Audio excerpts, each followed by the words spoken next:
টানা দরপতনের পর দেশের শেয়ার বাজারে ঊর্ধ্বমুখী প্রবণতার দেখা মিলেছে।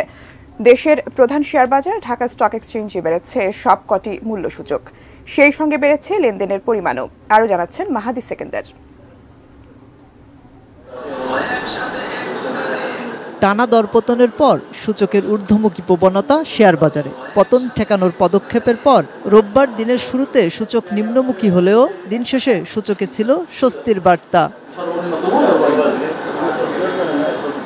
গত বুধবার পতন ঠেকাতে নিয়ন্ত্রক সংস্থা বিএসইসি নতুন করে আরোপ করে সার্কিট ব্রেকার, অর্থাৎ একটি কোম্পানির শেয়ারের দাম ৩% বেশি কমতে পারবে না। বৃহস্পতিবারই ফলাফল হয় উল্টো, ঠেকানো যায়নি পতন। তবে রোববার লেনদেনের ঘণ্টাখানেক পরেই সূচক বাড়তে শুরু করে, এক পর্যায়ে ১০০ পয়েন্ট অতিক্রম করে। যদিও পরে তা ৯৭ পয়েন্টে স্থির হয়। বেড়েছে ৩০০টি কোম্পানির শেয়ারের দাম, সাথে বেড়েছে লেনদেনের পরিমাণও। দীর্ঘদিন যাবৎ ক্ষতিগ্রস্ত, শুধু ক্ষতিগ্রস্ত না, একবার রাস্তায় বসে যাওয়ার অবস্থা।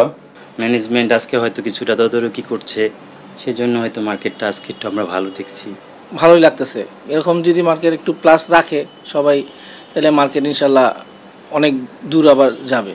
সংশ্লিষ্টরা বলছেন, লেনদেন ভালো হলে বাজারে আস্থার সংকট কাটবে, অন্যদিকে বাড়বে টাকার প্রবাহ বা তারল্য। ধারাবাহিকভাবে যেন আমরা একটা ভালো পজিশনে মার্কেটটা যেতে পারে তার দিকে লক্ষ্য রাখা। ঘন ঘন নীতি পরিবর্তন একটি সাস্টেনেবল মার্কেটের অন্তরায়। তবে বিশেষজ্ঞরা বলছেন, বাজারে সুশাসন নিশ্চিত করলে কমবে অস্থিরতা।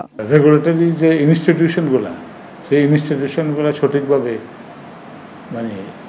ক্রেডিবল হতে পারছে না, মোস্ট ইম্পর্টেন্ট এটা। এবং সেটা তাদের পলিসি হোক বা এক্সিকিউশন হোক, এটার ব্যাপারে মানুষের আস্থা কম। এছাড়া কারসাজির ঘটনা বন্ধ সহ বাজারকে বিনিয়োগের জন্য আকর্ষণীয় করে তোলার পরামর্শ তাদের।